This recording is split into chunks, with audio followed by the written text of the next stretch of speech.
Hi, welcome back to my desk. Today I don't usually do any product kind of promotions, but I think this one is really cool. It comes from, and I'm going to read it so it's right, Model Railroad Control Systems. They're out of California, and they make some really neat products. It's the DCC flagman. It comes with either an LED that's red or an LED that's blue, so you can either do a blue flag or a red flag depending. If you're not familiar with real railroad terminology and procedure, if it's a blue flag, that means that somebody from the car department or some other service on the railroad is in the track working on the car, sometimes under, in between, essentially in a dangerous position. And it's like tag out, lockout for the industry. Red flag is pretty much the same. It's also a caution, don't enter the track because somebody's in there, usually from the operating department would be a red flag. So this comes both as a red and a blue. So here's the little flagman. This one happens to be a blue one. Now the ones I'm going to put together for you today are the red ones. I bought 8 of these and I really think they're phenomenal. Out on the railroad you put them on and they actually show the status of the track. In other words, if the track power is there, these will light up to make sure that the power stays on while you're working on the railroad and doing things with it. And so let's get into actually making it. Kind of like the unboxing thing, except this is the unbagging, I guess, would be a better thing. There's a card in here with instructions that you can download. He's given me 4 LEDs and 4 resistors, and that's a good thing. It's what it takes. And so let's take and we're just going to break these apart. And we're going to break that guy apart.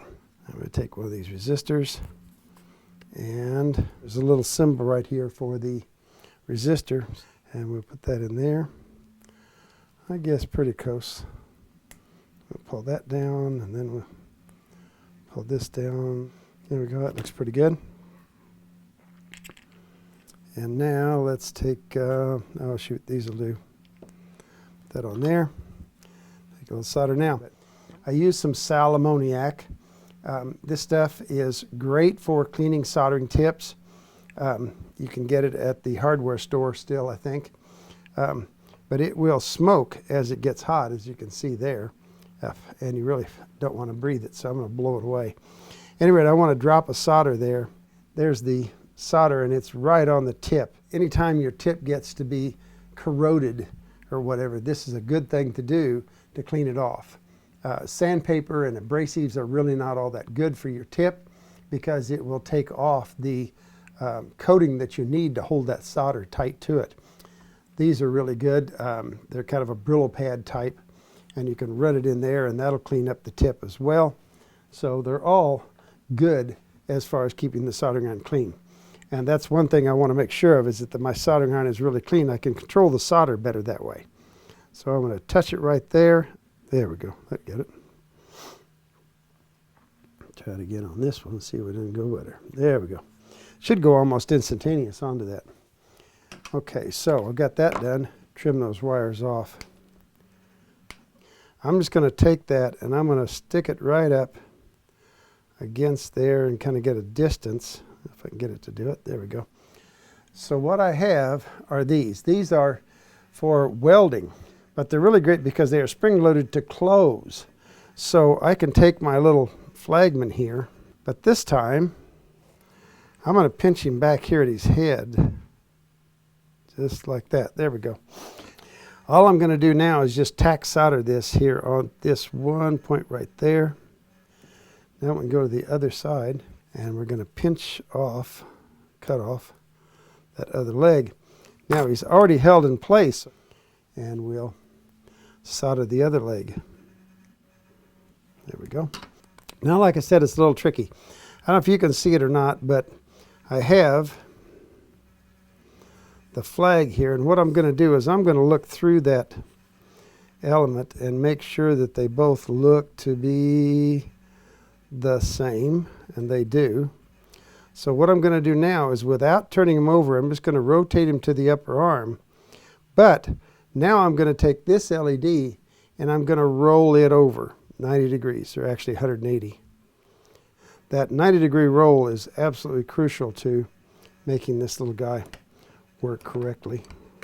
We're going to tack the first side. Angles don't always cooperate. There we go. Got him again. Now we can trim him off. All right, so there's my little guy soldered up. Now, I don't like to use these little legs to solder him to his base here. Actually, what I really like to use is some 020 brass wire.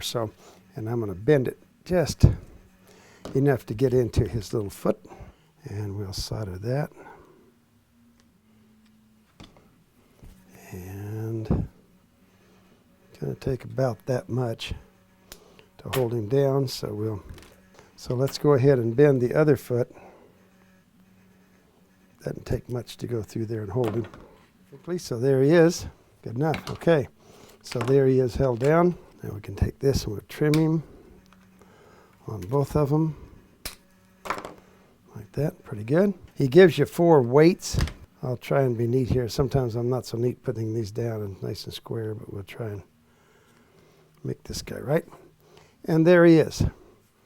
And he will work absolutely fantastic on the track. So if you want to get some things to help you out with your wiring, and also it's great for operations because now I have a red flagman and a blue flagman that I can put out and drive my operating crew crazy because they're supposed to spot a car, but there's a flagman there.